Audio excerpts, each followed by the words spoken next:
ഡിഗ്രീസിനെ കുറിച്ച് കേട്ടിട്ടില്ലെങ്കിൽ ഞാനില്ലേ, ഞാൻ പറഞ്ഞുതരൂലേ? ഞാൻ പറഞ്ഞുതരാം. ഈ 6 ഡിഗ്രീസ് ആണ് ഈ ലോകത്തിലെ തന്നെ first social media platform in the world.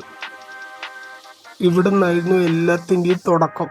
ഇത് കഴിഞ്ഞിട്ടാണ് പിന്നെ ഈ ലിങ്ക്ഡിനും ഫേസ്ബുക്കും എക്സെട്ര എല്ലാം വന്നത്. ആൻഡ്രൂ വൈൻറിക് എന്ന് പറഞ്ഞ ഒരാളാണ് ഇതിൻ്റെ ഫൗണ്ടർ. ഇത് തുടങ്ങിയ വർഷം എന്ന് പറഞ്ഞു കഴിഞ്ഞാൽ 1997 അവസാനിച്ചത് 2001. ഒരു ചെറിയ കാലയളവ് മാത്രമേ ഉണ്ടായിട്ടുള്ളൂ.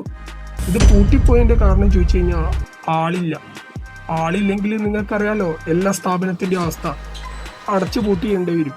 അതന്നെ ഇവിടെയും സംഭവിച്ചത്. ഇവരിത് തുടങ്ങിയത് ഭയങ്കര നേരത്തെയായിപ്പോയി. ഒന്നാമതേ ആൾക്കാർ ഈ ഇന്റർനെറ്റ് വേൾഡുമായിട്ട് അഡാപ്റ്റ് ചെയ്ത് വരുന്നതേ ഉണ്ടായിരിക്കും ആ ടൈം.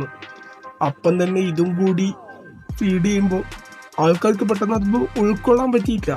അവർക്ക് അതിനു വേണ്ട ഒരു ടൈം ഇവർ കൊടുക്കുകയും ചെയ്തില്ല. എല്ലാം പോട്ട് എന്നാൽ പിന്നെ ആൾക്കാർ ഈ പ്ലാറ്റ്ഫോമിലേക്ക് ആകർഷിപ്പിക്കാനുള്ള എന്തെങ്കിലും ഇവർ ചെയ്യുക, അതും ഇവർ ചെയ്തിട്ടില്ല. അതും ഇവരൊരു പരാജയമായിപ്പോയി. ഇതെല്ലാം ഇതിൻ്റെ ഒരു ഡൗൺഫോളിൻ്റെ കാര്യം എന്നാണ് എനിക്ക് തോന്നുന്നത്. ഈ സൈറ്റ് മെയിൻലി ടെസ്റ്റ് റിലേറ്റഡ് ആണ്. നമുക്ക് ഈ മീഡിയാസ് ഒന്നും അപ്ലോഡ് ചെയ്യാൻ പറ്റില്ല. ഈ ഫോട്ടോസ്, വീഡിയോസ്, അങ്ങനത്തെ മീഡിയാസ് ഒന്നും നമുക്ക് ഇതിൽ അപ്ലോഡ് ചെയ്യേണ്ട ഓപ്ഷനോ അങ്ങനത്തെ ഒന്നുമില്ല ഈ സൈറ്റിൽ. ഇതിൽ നമുക്കൊരു പ്രൊഫൈൽ ക്രിയേറ്റ് ചെയ്യാൻ പറ്റും. നമ്മുടെ ഡീറ്റെയിൽസ് എല്ലാം വെച്ചിട്ട് നമുക്കൊരു പ്രൊഫൈൽ ക്രിയേറ്റ് ചെയ്യാം. അതുപോലെ തന്നെ നമുക്ക് കുറേ ഫ്രണ്ട്സിനെ ആഡ് ചെയ്യാൻ പറ്റും. ഈ വാട്സപ്പിലെല്ലാം ഉള്ള പോലെ തന്നെ നമുക്ക് ഫ്രണ്ട്സിന് മെസ്സേജ് അയക്കാൻ പറ്റും.